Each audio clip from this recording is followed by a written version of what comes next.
नमस्कार दोस्तों, स्वागत है आप सभी का आपके अपनी यूट्यूब चैनल लेके फॉर स्टडी में। तो फ्रेंड्स, आज की इस वीडियो में क्लास 10th के साइंस जे प्रक्रम अध्याय 6 को देखेंगे। जी हाँ दोस्तों, तो सभी छात्र छात्राएं, चाहे आप किसी भी स्टेट बोर्ड एग्जाम की तैयारी कर रहे हैं, आप अगर 10वीं के छात्र या छात्राएं हैं, तो आज की यह वीडियो आप सभी के लिए बहुत ज़्यादा इंपॉर्टेंट होगा।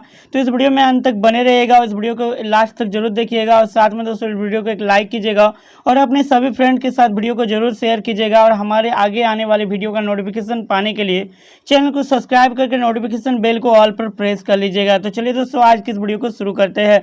तो दोस्तों, जैसा कि चैप्टर का नाम है हमारा जो कि जैव प्रक्रम, जी हाँ दोस्तों, नाम से ही पता चल रहा है जैव प्रक्रम, यानी कि जीव जंतुओं के बीच में जो कार्य होने वाला है, जो प्रक्रिया होता है, उसके लिए हम लोग इसमें अध्ययन करेंगे कि जैव प्रक्रम तो आखिर होता क्या है। सबसे पहले वो समझते हैं। जैसा कि यहाँ पर आप लोग देख सकते हैं दोस्तों, जैव प्रक्रम वे सभी प्रक्रम जो संयुक्त रूप से जीव के अनुरक्षण का कार्य करते हैं जैव प्रक्रम कहलाते हैं। कहने का मतलब दोस्तों, चाहे पेड़ पौधा हो, जीव जंतु, जानवर जो भी हो, जिस के अंदर में जो अनुरक्षण का कार्य करने के लिए जितने सारे प्रक्रिया होता है, उन्हीं प्रक्रिया को कहते हैं जैव प्रक्रम।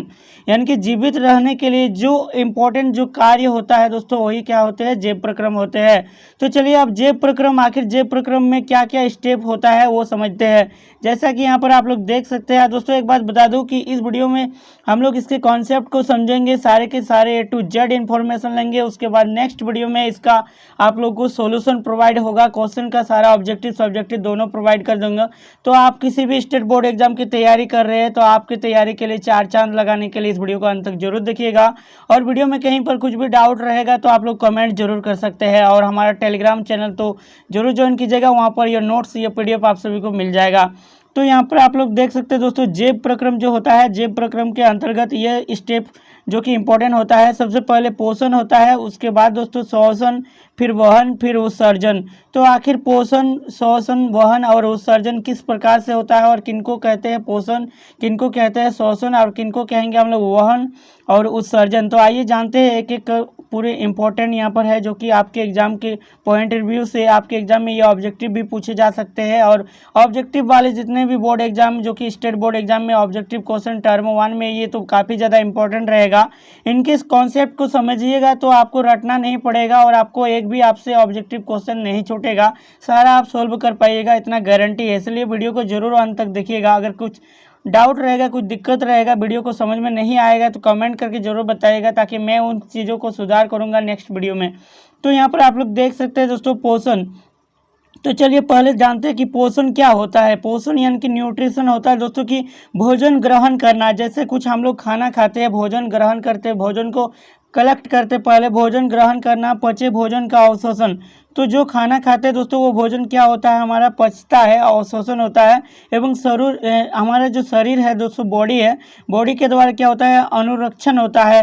अनुरक्षण के लिए उसका उपयोग पोषण कहलाता है। यानी कि जो खाना खाते हैं वो खाना पचता है और उसके अंतर्गत जो पचने के बावजूद उसमें जो पोषक तत्व हमें मिलते हैं और जिनसे हमारा जो शरीर का ग्रोथ होता है, शरीर को मेंटलिटी, सारा प्रोसेस जो कि बनाए रखने के लिए, एक्टिव रखने के लिए जो काम आते हैं, उन्हें क्या कहते हैं, पोषण कहते हैं। तो यहाँ पर आप लोग देख सकते हैं कि पोषण के आधार पर जीवों को दो समूहों में बांटा जा सकता है। तो चलिए अब हम लोग जो कि मेनली पोषण से अंतर्गत, मतलब पोषण मतलब भोजन। जी हाँ दोस्तों, अगर भोजन, जैसे हम लोग जो भोजन नहीं करेंगे तो फिर हम लोग जीवित नहीं रह पाएंगे और हमारा जो कि ग्रोथ भी नहीं होगा। यानी कि दुनिया में कोई भी जीव प्राणी, चाहे वो पेड़ पौधा हो, किसी के लिए सभी को पोषण की आवश्यकता होती है। तो पोषण किस प्रकार के होते हैं, तो चलिए पोषण दो टाइप के होते हैं। सबसे पहले पोषण तो हम लोग समझ गए। अब देखिए पोषण जो होता है दोस्तों, दो प्रकार के होते हैं। पोषण यानी कि दो प्रकार के देखने को मिलता है। पहला होता है स्वपोषी पोषण और दूसरा होता है विषमपोषी पोषण। तो देखिए स्वपोषी पोषण को पहले समझेंगे।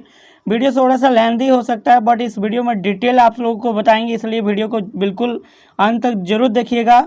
यहाँ पर आप लोग देख सकते हैं दोस्तों, स्वपोषी पोषण जो होता है दोस्तों, वो पोषण का वो तरीका है जिसमें जीव अपने आसपास के वातावरण में उपस्थित सरल अजैव पदार्थों जैसे कार्बन डाइऑक्साइड, CO2, पानी और सूर्य के प्रकाश से अपना भोजन स्वयं बनाते हैं। स्वपोषी पोषण यानी कि जो अपना भोजन खुद बनाते हैं। स्वपोषी मतलब स्वयं बनाना। तो पोषी यानी कि अपना भोजन कार्बन डाइऑक्साइड, पानी और सूर्य के प्रकाश के साथ अपना भोजन खुद बना लेते हैं, उन्हें हम लोग स्वपोषी पोषण कहते हैं। जैसा कि आप लोग यहाँ पर देख सकते हो, उदाहरण में हरे पौधे, जो पेड़ पौधे होते हैं दोस्तों, वो अपना भोजन खुद से बनाते हैं, यानी कि कार्बन डाइऑक्साइड और पानी और सूर्य के प्रकाश की मात्रा से मिलाकर तो वो अपना भोजन खुद बनाते हैं, इसीलिए उन्हें स्वपोषी पोषण कहते हैं। नेक्स्ट यहाँ पर आप लोग देख सकते हैं विषमपोषी पोषण, यानी कि आप लोग विषमपोषी पोषण किसे कहेंगे। देखिए, पोषण का वह तरीका जिसमें जीव अपना भोजन स्वयं नहीं बना सकता है बल्कि अपने भोजन के लिए अन्य जीवों पर निर्भर होता है। जी हाँ दोस्तों, जैसे हम लोग मानव व अन्य जीव जितने भी हम लोग हैं या फिर जानवर, जो सभी हम लोग पूरा टोटली डिपेंड रहते हैं अन्य सभी प्राणियों पर। जैसे कि हमें अगर खाना अनाज की ज़रूरत पड़ता है तो हम लोग पेड़ पौधों पर डिपेंड रहते हैं, जिस पर धान का ज़रूरत पड़ता है तो धान पर डिपेंड रहते हैं, यानी कि हम लोग पेड़ पौधों पर पूरा डिपेंडेंट है। और मांस मछली खाने के लिए हम लोग दूसरे जानवरों दूसरे जीवों पर डिपेंडेंट है, यानी कि इसीलिए हम लोग क्या हम लोग खुद विषमपोषी पोषण है, यानी कि हम लोग खुद अपना भोजन नहीं बनाते हैं। तो यानी कि पोषण का वह तरीका जिसमें जीव अपना भोजन स्वयं नहीं बना सकता बल्कि अपने भोजन के लिए अन्य जीवों पर निर्भर होता है, तो वे क्या कहलाते हैं, विषमपोषी पोषण कहलाते हैं। तो ये ऑब्जेक्टिव में क्वेश्चन पूछे जा सकते हैं और दिया रहेगा कि मानव जो कि किस प्रकार के पोषण पोषी जो कि है, तो विषमपोषी है, स्वयंपोषी है, या और इसमें बहुत सारा टाइप का जो कि हम लोग ऑब्जेक्टिव इस चैप्टर का जब सोल्व करेंगे तो आप लोगों को दिखाएंगे और आप लोगों को सोल्व भी कराएंगे, प्रैक्टिस करा देंगे। तो इसके लिए आप लोग इस चैनल को जरूर सब्सक्राइब करके रखिएगा। तो यहाँ पर आप लोग देख सकते हैं अब स्वपोषी पोषण में क्या क्या होता है इसके अंतर्गत, तो चलिए इसको जानते हैं। सबसे पहले दोस्तों, स्वपोषी पोषण हरे पौधों में तथा कुछ जीवाणुओं जो प्रकाश संश्लेषण कर सकते हैं में होता है। मतलब हरे पौधे में, पेड़ पौधे में तो होता ही है ये स्वपोषी, लेकिन कुछ ऐसे भी प्राणी है, ऐसे भी जीवाणु है जो अपना स्वपोषी यानी कि अपना भोजन वो खुद बनाते हैं, प्रकाश संश्लेषण जो कर सकते हैं वही तो अपना भोजन बनाएंगे। तो आखिर कौन कौन ऐसे इसके अंतर्गत आते हैं, तो चलिए आगे देखते हैं। तो उससे पहले आइए हम लोग जान लेते हैं कि प्रकाश संश्लेषण यानी कि फोटोसिंथेसिस होता क्या है। तो देखिए यहाँ पर प्रकाश संश्लेषण देख सकते हैं दोस्तों कि यह वह प्रक्रम है जिसमें स्वपोषी बाहर से लिए पदार्थों को ऊर्जा संचित रूप में परिवर्तित कर देता है। ये पदार्थ कार्बन डाइऑक्साइड तथा जल के रूप में लिए जाते हैं जो सूर्य के प्रकाश तथा क्लोरोफिल की उपस्थिति में कार्बोहाइड्रेट में परिवर्तित कर दिए जाते हैं। जैसा कि यहाँ पर इस समीकरण को देख सकते हैं, कार्बन डाइऑक्साइड जल की उपस्थिति और क्लोरोफिल तथा सूर्य की प्रकाश की उपस्थिति में इन्हें ग्लूकोज यानी कि एनर्जी के रूप में बदल देते हैं और इन्हीं को हम लोग क्या कहते हैं, प्रकाश संश्लेषण कहते हैं। तो देखिए, प्रकाश संश्लेषण के लिए आवश्यक सामग्री यानी कि प्रकाश संश्लेषण के लिए क्या क्या इंपॉर्टेंट है। तो देखिए, प्रकाश संश्लेषण के लिए आवश्यक कच्ची सामग्री यहाँ पर आप लोग देख सकते हैं, सूर्य का प्रकाश। अगर सनलाइट नहीं प्रोवाइड करेंगे, सूर्य का प्रकाश नहीं रहेगा तो प्रकाश संश्लेषण नहीं हो पाएगा। और साथ में क्लोरोफिल भी चाहिए और कार्बन डाइऑक्साइड यानी कि स्थलीय पौधे इसे वायुमंडल से प्राप्त करते हैं, यानी कि जितने सारे जमीनी स्तर पर जो पौधे होते हैं वे कार्बन डाइऑक्साइड वायुमंडल से प्राप्त कर लेते हैं, ये तो उनके पास आ जाते हैं। और साथ में जल जो कि स्थलीय पौधे जड़ों द्वारा मिट्टी से जल का अवशोषण करते हैं, यानी कि जितने सारे पेड़ पौधे होते हैं जो मिट्टी से जल का अवशोषण कर लेते हैं। तो बेसिकली कहा जाए तो दोस्तों कि सूर्य का प्रकाश, क्लोरोफिल, कार्बन डाइऑक्साइड और जल ये सभी इंपॉर्टेंट होते हैं प्रकाश संश्लेषण की प्रक्रिया में भाग लेने के लिए। इनके बिना प्रकाश संश्लेषण नहीं हो सकता है। तो यहाँ पर आप लोग देख सकते हैं कि प्रकाश संश्लेषण के दौरान निम्नलिखित घटनाएं होती है। तो सबसे पहला पॉइंट देखिए, क्लोरोफिल द्वारा प्रकाश ऊर्जा को अवशोषित करना। दूसरी पॉइंट, प्रकाश ऊर्जा को रासायनिक ऊर्जा में रूपांतरित करना। तो क्वेश्चन पूछे जा सकते हैं कि प्रकाश संश्लेषण के दौरान प्रकाश ऊर्जा किस ऊर्जा में रूपांतरित होता है। तो दोस्तों, प्रकाश ऊर्जा रासायनिक ऊर्जा में रूपांतरित होता है यहाँ पर करना। तथा जल अणुओं का हाइड्रोजन एवं ऑक्सीजन में अवघटन, यानी कि जो जल होते हैं दोस्तों उसका फॉर्मूला होता है H2O, ये टूट जाते हैं हाइड्रोजन और ऑक्सीजन में, और यही ऑक्सीजन जो दोस्तों ग्लूकोज के रूप फॉर्म में बदल जाते हैं जब कार्बन डाइऑक्साइड के साथ अभिक्रिया करते हैं। तो यहाँ पर आप लोग देख सकते हैं कार्बन डाइऑक्साइड का कार्बोहाइड्रेट में अपचयन होता है, जैसा कि ऊपर वाला यहाँ पर रिएक्शन देख सकते हैं, ये जो अभिक्रिया दिया हुआ है। और दोस्तों इससे पहले बता दूं कि हम लोग जो क्लास 10 साइंस का चैप्टर 1, चैप्टर 2 जो कि केमिस्ट्री का ऑलरेडी देख चुके हैं, उन सारे वीडियो को नहीं देखे हैं तो प्लेलिस्ट का लिंक इस वीडियो को डिस्क्रिप्शन बॉक्स पर रहेगा, तो उन्हें भी जरूर देख लीजिएगा इस वीडियो को देखने के बाद। तो अब आइए जानते हैं रंध्र। तो देखिए रंध्र क्या होता है, तो इसको इंग्लिश में कहा जाता है स्टोमेटा। तो दोस्तों इससे समझिएगा, क्योंकि इससे ऑब्जेक्टिव क्वेश्चन आपका पूछता है हर एक स्टेट बोर्ड एग्जाम में। तो चलिए यहाँ पर आप लोग देख सकते हैं कि पत्ती की सतह पर जो सूक्ष्म छिद्र होते हैं उन्हें रंध्र यानी कि स्टोमेटा कहते हैं। तो चलिए यहाँ पर रंध्र के प्रमुख कार्य, आखिर रंध्र के क्या क्या काम होते हैं। तो देखिए प्रकाश संश्लेषण के लिए गैसों का अधिकांश आदान प्रदान इन्हीं छिद्रों के द्वारा होता है। यानी कि जो रंध्र होता है, जो तो दोस्तों पेड़ के पत्तियों में, जो पेड़ पौधे की पत्तियों में जो छिद्र पाए जाते हैं पत्तियों में, उन्हें ही हम लोग क्या कहते हैं, रंध्र कहते हैं। देखिए प्रकाश संश्लेषण के लिए गैसों का अधिकांश आदान प्रदान इन्हीं छिद्रों के माध्यम से होता है। और बाष्पो उत्सर्जन यानी कि प्रक्रिया में जल बाष्प के रूप में रंध्र द्वारा निकल जाता है और इन्हीं से बाष्प उत्सर्जन भी होता है। यहाँ पर आप लोग इस फिगर को देखिए, इस डायग्राम को, यहाँ पर जो ये वाला पार्ट जो होता है दोस्तों, ये अधिचर्म कोशिका कहलाते हैं। और यहाँ पर जो ये सारे जो अंडे नुमा जो दिख रहा है, ये क्या होता है, द्वार कोशिका इन्हें कहते हैं, ये पूरा पार्ट को। और दोस्तों ये यहाँ पर जो इस टाइप का जो दिखाया गया जो फिगर है, ये रंध्र छिद्र है, यहीं से सारा कुछ प्रोसेस होता है। और ये सहायक कोशिका यानी कि इसे जो कि पकड़ के रखा है, यहाँ पर आप लोग देख सकते हैं। तो चित्र में देख सकते हैं रंध्र पत्ती की सतह पर सूक्ष्म छिद्र श्वसन गैसों के विनिमय और बाष्पोत्सर्जन के लिए खुलते बनते होते हैं, मतलब ये सिकुड़ते और खुलते रहते हैं। तो चलिए अब आगे हम लोग देखते हैं विषम पोषी पोषण। तो अभी हम लोग स्वयं पोषी पोषण को देख लिया, अब विषम पोषी पोषण को देखिए। तो दोस्तों विषम पोषी पोषण में क्या होता है, जिन्हें हम लोग इंग्लिश में कह सकते हैं कि हेट्रोट्रोफिक न्यूट्रिशन। तो देखिए विषम पोषी पोषण, इसके अंतर्गत 3 टाइप के पोषण आते हैं। सबसे पहले प्राणी संपोषण, मृतजीवी पोषण और परजीवी पोषण। तो इन तीनों को समझिए, क्योंकि इन तीनों से क्वेश्चन आपके एग्जाम में बनेंगे। तो देखिए प्राणी संपोषण क्या होते हैं, तो देखिए इसमें जीव संपूर्ण भोज्य पदार्थ का अंत ग्रहण करते हैं तथा उनका पाचन शरीर के अंदर होता है। यानी कि दोस्तों इसमें जितने सारे जो जीव आते हैं, तो वे क्या करते हैं, अपना जो कि जीव संपूर्ण भोज्य पदार्थ यानी कि जितने सारे जो खाने वाला जो पदार्थ रहेगा उसका अंत ग्रहण कर लेते हैं। और उनका जो कि यहाँ पर देख सकते हैं पाचन शरीर के अंदर होता है, मतलब सारा जो प्रोसेस जो होता है उसका शरीर के अंदर ही होता है। इसके एग्जाम्पल में आते हैं अमीबा और मानव। जी हाँ दोस्तों, जैसे हम लोग जो खाना खाते हैं दोस्तों, वो खाना क्या होता है, हमारा जो कि पेट के अंदर जो कि उसका सारा प्रोसेस होता है, पाचन प्रक्रिया होता है। इन्हें हम लोग आते हैं जो कि प्राणी संपोषण के अंतर्गत आते हैं। और देखिए मृत जीवी पोषण, तो देखिए मृत जीवी पोषण में कौन आते हैं, देखिए मृत जीवी अपना भोजन मृत जीवों के शरीर व सड़े गले कार्बनिक पदार्थों से प्राप्त करते हैं। मतलब इस कैटेगरी में जो भी प्राणी आते हैं वे क्या करते हैं, अपना जो भोजन होते हैं मृत शरीर यानी कि मरा हुआ शरीर या फिर सड़ा गला जो भी कार्बनिक पदार्थ होते हैं उनसे ये भोजन प्राप्त करते हैं। इनके एग्जाम्पल में आते हैं दोस्तों फफूंदी या फिर कवक बोल सकते हैं। फफूंदी और कवक जो है मृत जीवी पोषण है। तो एग्जाम्पल यहाँ के ऑब्जेक्टिव में क्वेश्चन बन सकता है कि फफूंदी किस प्रकार के जीवित पोषी मृत जीवी होते हैं, या फिर प्राणी संपोषण होते हैं, या परजीवी पोषण होते हैं, या इनमें से कोई नहीं। तो आपको याद रखना होगा कि मृत जीवी पोषण कहलाते हैं। और परजीवी पोषण देखिए क्या होते हैं, देखिए परजीवी अन्य जीवों के शरीर के अंदर या बाहर रहकर, मतलब ये जो इस कैटेगरी में जो होते हैं दोस्तों, ये बहुत ही खतरनाक होते हैं। यानी कि ये अन्य जीवों के शरीर के अंदर किसी भी जीवित प्राणी के या किसी भी बाहरी उसके बाहर भी रहकर उनको बिना मारे, मतलब उसको बिना नुकसान पहुँचाए, उनको बिना मारे उनसे अपना पोषण प्राप्त करते हैं। ये दोस्तों बहुत ही इम्पोर्टेंट फैक्ट है, इसको समझिएगा। देखिए अमर बेल होता है, जो जूं होता है, जो दोस्तों माथे में जो खास करके लेडीज़ लोगों का जो हो जाते हैं जूं वगैरह जो होते हैं दोस्तों, ये परजीवी पोषण के अंतर्गत आते हैं, इन्हें याद रखिएगा। और फीता कृमि यानी कि फीता कृमि जो हम लोग के पेट के अंदर में भी जो दोस्तों कृमि देखने को मिलता है, तो वो कृमि हो जाते हैं। और जब हम लोग अपना इम्पोर्टेंट इसमें जो कि फैक्ट होता है कि दोस्तों ये जीवित प्राणी के अंदर में भी अपना पोषण कर लेते हैं, पोषण ले लेते हैं, और उसमें भी ये जीवित रह सकते हैं। तो इतना तो समझ गए होंगे आई होप। तो चलिए अब अमीबा में पोषण कैसे होता है।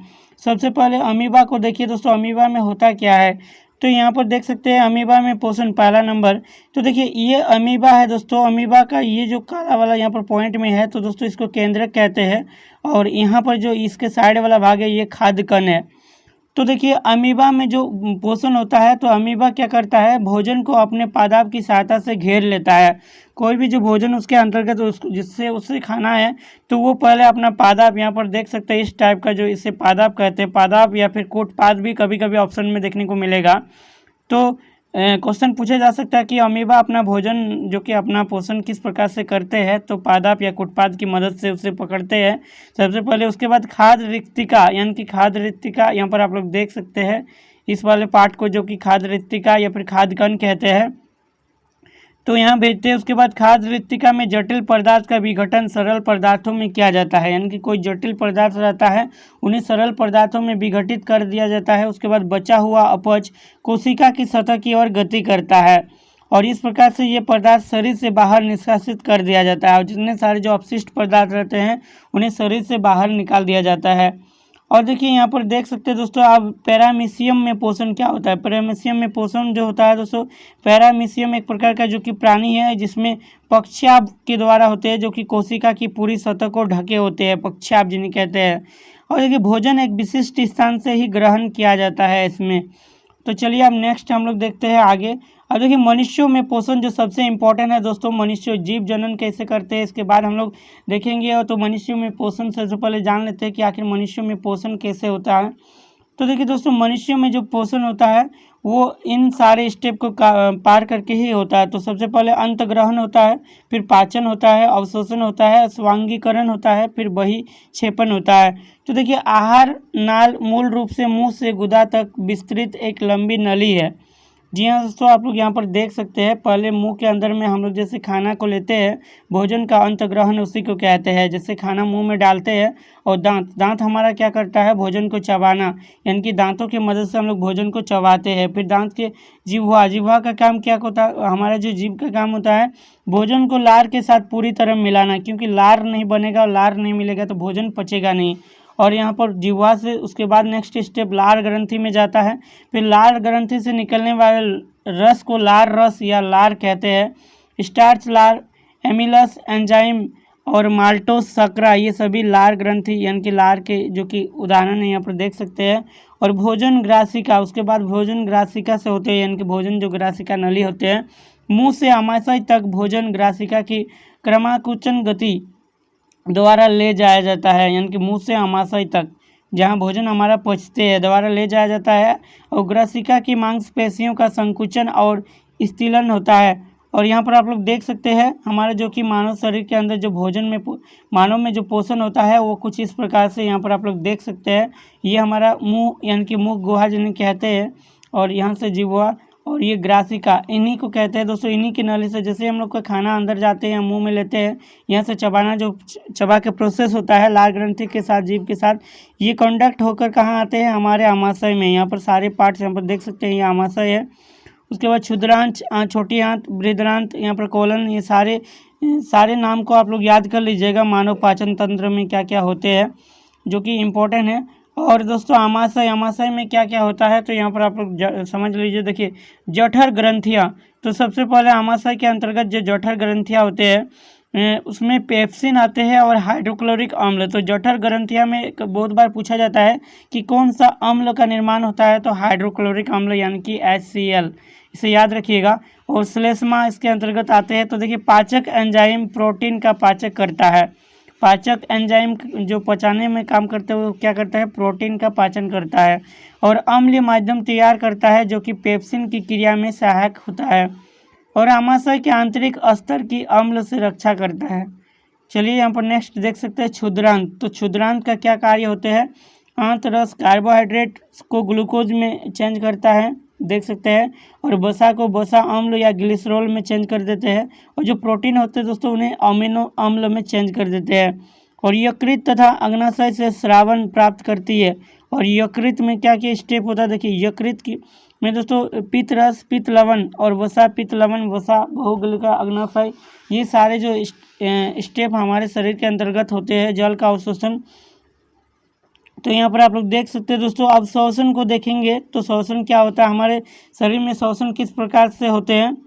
तो देखिए दोस्तों, श्वसन जो होता है दोस्तों, पोषण प्रक्रम के दौरान ग्रहण की गई खाद्य सामग्री का उपयोग कोशिकाओं में होता है, जिससे विभिन्न जैव प्रक्रमों के लिए ऊर्जा प्राप्त होती है।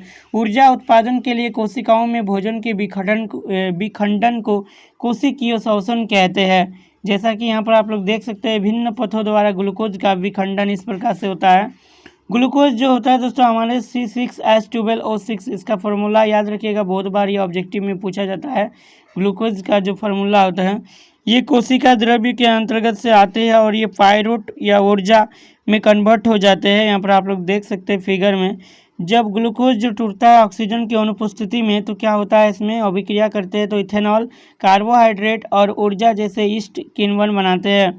और जब ये ऑक्सीजन का अभाव में जो होते हैं तो लैक्टिक अम्ल, ऊर्जा, और हमारी पेशी कोशिका में ऑक्सीजन की जब उपस्थिति होता है तो कार्बोहाइड्रेट प्लस जल और ऊर्जा, इनकी माइटोकॉन्ड्रिया में। ये कहाँ होते हैं दोस्तों, माइटोकॉन्ड्रिया में ये प्रोसेस होता है, ये हमारी पेशी कोशिका में होते हैं। चलिए नेक्स्ट स्टेप आप देखेंगे श्वसन। तो देखिए श्वसन दो प्रकार के होते हैं, इन्हें भी याद रखिएगा। पहला वायवीय श्वसन और अवायवीय श्वसन। तो देखिए वायवीय श्वसन क्या है, वायवीय ऑक्सीजन की उपस्थिति में होता है ये, और ग्लूकोज का पूर्ण अपचयन होता है। कार्बन डाइऑक्साइड, पानी और ऊर्जा मुक्त होती है इसमें, और यह कोशिका द्रव्य व माइटोकॉन्ड्रिया में होता है, जबकि अधिक ऊर्जा उत्पन्न होती है। 36 ATP का फुल फॉर्म पूछा जाएगा दोस्तों, तो आप लोग कमेंट कीजिएगा अगर आपको पता है तो। यहाँ पर देखिए इसका एग्जाम्पल इसमें कौन आते हैं, इसके अंतर्गत मानव। और अवायवीय श्वसन क्या होता है, देखिए ऑक्सीजन की अनुपस्थिति में होता है, इसमें ऑक्सीजन की अनुपस्थिति में होता है, ग्लूकोज का अपूर्ण उपचयन होता है, यहाँ पूर्ण नहीं टूटता है, अपूर्ण उपचयन होता है, जिसमें एथेनॉल, लैक्टिक अम्ल, कार्बन डाइऑक्साइड और ऊर्जा मुक्त होती है। यह केवल कोशिका द्रव्य में होता है और कम ऊर्जा उत्पन्न होती है, 2 ATP। और उदाहरण में ये ईस्ट जो कि इसके उदाहरण में आते हैं। मानव श्वसन तंत्र देख सकते हैं, नासादार द्वारा ग्रसनी, कंठ, श्वास नली, श्वसनी, श्वसनिका, फुफ्फुस, फेफड़े और कुपिका कोश, रुधिरवाहिका, यानी कि कुछ इस प्रकार से इस स्टेप में जो कि मानव हमारे शरीर में जो कि श्वसन होता है दोस्तों देख सकते हैं। तो मानव श्वसन क्रिया जो कि किस प्रकार से होता है, अंत श्वसन और उच्छ्व श्वसन। देखिए अंत श्वसन के दौरान वृक्ष गुहा फैलती है, पसलियों से संलग्न पेशियां सिकुड़ती है और वक्ष ऊपर और बाहर की ओर गति करता है। गुहा में वायु का दाब कम हो जाता है और वायु फेफड़ों में भरती है, जबकि उच्च श्वसन में देखिए वृक्ष गुहा अपने मूल आकार में वापस आ जाती है, जबकि पसलियों की पेशियां स्थिर हो जाती है और वक्ष अपने स्थान पर वापस आ जाता है, जबकि गुहा में वायु का दाब बढ़ जाता है और वायु कार्बन डाइऑक्साइड फेफड़ों से बाहर हो जाती है। अंत श्वसन सांस द्वारा वायुमंडल से गैसों को अंदर ले जाना। उच्च श्वसन फेफड़ों से वायु या गैसों को बाहर निकालना। स्थलीय जीव किन्हें कहते हैं, देखिए श्वसन के लिए वायुमंडल से ऑक्सीजन का उपयोग करते हैं जो स्थलीय जीव होते हैं। जो जीव जल में रहते हैं वे कहाँ से ऑक्सीजन लेते हैं, देखिए वे जल में विलेय ऑक्सीजन का उपयोग करते हैं। अब देखिए यहाँ पर देख सकते हैं कुपिका, रक्त व ऊतकों के बीच गैसों का आदान प्रदान किस प्रकार से होता है, आप लोग देख सकते हैं। वायु O2 से समृद्ध कुपिका रक्त वाहिका O2 यहाँ पर RBC में हीमोग्लोबिन के साथ मिलकर HbO2 बनाती है। तो ये सारे चीज़ आप लोग याद कीजिएगा, ये उतना इम्पोर्टेंट नहीं, जो इम्पोर्टेंट है वहाँ पर आप लोग यहाँ पर देख सकते हैं। संवहन कैसे होता है दोस्तों, हमारा संवहन होता है किस प्रकार से, ये है क्या, देखिए मनुष्य में भोजन, ऑक्सीजन व अन्य आवश्यक पदार्थों की निरंतर आपूर्ति करने वाला तंत्र संवहन तंत्र कहलाता है। यानी कि मनुष्यों में भोजन, ऑक्सीजन व अन्य आवश्यक पदार्थों की निरंतर, यानी कि हम लोग को जो भोजन और ऑक्सीजन या फिर अन्य किसी भी पदार्थ की ज़रूरत होता है तो उनकी जो आपूर्ति करता है उस तंत्र को संवहन तंत्र कहते हैं। तो यहाँ पर आप लोग देख सकते हैं मानव संवहन तंत्र के मुख्य अवयव इस प्रकार है। पहले क्या है, हम लोग को जो प्रोवाइड करते हैं सभी, तो ये हृदय और रक्त नलिकाएँ यानी कि धमनी व शिरा, और वाहन माध्यम रक्त व लसिका। आगे देख सकते हैं दोस्तों यहाँ पर रक्त किस प्रकार से होता है। रक्त दो प्रकार के होते हैं, ठोस अवयव और द्रव्य अवयव, रुधिर कणिकाएं और प्लाज्मा। देखिए रक्त का जो टाइप है दोस्तों इसे भी याद रखिएगा। तो ठोस अवयव में जो ठोस अवयव जो रुधिर कणिकाएं होते हैं रक्त का, वे लाल रक्त होते हैं, श्वेत रक्त होते हैं और रक्त यानी कि लाल रक्त कणिकाएं, श्वेत रक्त कणिकाएं और रक्त प्लेटलेट्स। तो लाल रक्त कणिकाएं के अंतर्गत कौन कौन क्या क्या होते हैं, देखिए O2 CO2 का वहन और हीमोग्लोबिन यानी कि Hb, रक्त को लाल रंग देता है। तो लाल रक्त कणिकाएं, इसीलिए इसमें हीमोग्लोबिन होता है, जिनके कारण से रक्त का रंग लाल होता है। तो क्वेश्चन बहुत बार पूछा जाता है कि रक्त का रंग लाल क्यों होता है, तो हीमोग्लोबिन के कारण। और पत्तियों का रंग हरा होता है क्लोरोफिल के कारण, इन्हें भी याद रखिएगा। और देखिए, श्वेत रक्त कणिकाएं शरीर को रोग मुक्त करने में सहायक होता है। तो ऑब्जेक्टिव क्वेश्चन में आपको एग्जाम में देखने को मिल सकता है क्वेश्चन कि शरीर को रोग मुक्त करने में कौन सा रक्त कणिकाएं काम में आते हैं, तो श्वेत रक्त कणिकाएं याद रखिएगा। लाल रक्त कणिकाएं का काम क्या होता है, O2 CO2 का वहन करता है और ये हीमोग्लोबिन मौजूद होता है इसमें। रक्त प्लेटलेट्स में क्या होता है दोस्तों, रक्त का थक्का बनाने में सहायक। तो रक्त प्लेटलेट्स अगर नहीं रहेगा तो रक्त का थक्का यानी कि कहीं कट जाएगा तो खून लगातार निकलते रहेगा। यहाँ पर आप लोग देख सकते हैं रक्त का दूसरा टाइप द्रव्य अवयव यानी कि प्लाज्मा जिन्हें कहते हैं। पीले रंग का तरल पदार्थ ये होते हैं और जिसमें 90% जल होता है। प्लाज्मा में दोस्तों 90% जल होता है तथा शेष अवयव जैविक यानी कि प्लाज्मा प्रोटीन जैसे एल्वेलियम ग्लोब्यूलिन और जैविक यानी कि खनिज तत्वों में ये पाए जाते हैं। तो यहाँ पर आप लोग देख सकते हैं रक्तवाहिका ध्वनि शिरा। और दोस्तों इसमें और सारा कुछ इंपॉर्टेंट जो कि पार्ट है, जो कि हम लोग नेक्स्ट पार्ट में इन सारे को देखेंगे, साथ में इनके ऑब्जेक्टिव क्वेश्चन को भी आगे करेंगे। तो इस वीडियो में इस वीडियो को यहीं पर एंड करते हैं दोस्तों। आई होप कि यह वीडियो आप सभी को पसंद आया है। आगे की वीडियो में हम लोग इसको कंटिन्यू देखने वाले हैं, उसके बाद इसका सारा क्वेश्चन आंसर ऑब्जेक्टिव टाइप का सारा आप लोगों को कंप्लीट करा दिया जाएगा और सभी क्लास का वीडियो यहाँ पर धीरे धीरे प्रोवाइड किया जाएगा। आप सभी को आपके एग्जाम आने तक सारा कंप्लीट करा देंगे। तो इसलिए चैनल को सब्सक्राइब करके हमारे चैनल में जुड़े रहिएगा और अपने अभी सभी फ्रेंड को साथ इस वीडियो को शेयर जरूर कीजिएगा, ताकि उन्हें भी पता चले कि इस चैनल पर पढ़ाई शुरू हो गया है। और आप लोग एक कमेंट जरूर कीजिएगा अंत में, अगर यहाँ तक आप इस वीडियो को देखे हैं तो, कि आप लोग को कैसा वीडियो प्रोवाइड करूँ। जैसा कि मैं यह वीडियो PDF के साथ जो प्रोवाइड कर रहा हूँ स्क्रीन रिकॉर्डिंग, ऐसा या फिर बोर्ड में जो कि फेस कैम वीडियो बनाऊं, तो इसका भी सजेस्ट आप लोग कर सकते हैं। आपको जैसा पसंद आएगा वैसा मैं वीडियो कंटेंट लाऊंगा। और ये वीडियो अगर आपको पसंद आया, कहीं पर कुछ अगर दिक्कत कुछ डाउट है तो प्लीज़ कमेंट कीजिएगा। कमेंट बॉक्स आप सभी के लिए खुला है। और हमारा टेलीग्राम चैनल को जरूर फॉलो कीजिएगा। टेलीग्राम चैनल का डिस्क्रिप्शन बॉक्स पर लिंक रहेगा, वहाँ पर आप सभी को ये PDF मिल जाएगा। तो चलिए दोस्तों, मिलते हैं नेक्स्ट वीडियो में, तब तक के लिए take care, bye bye and thanks for watching.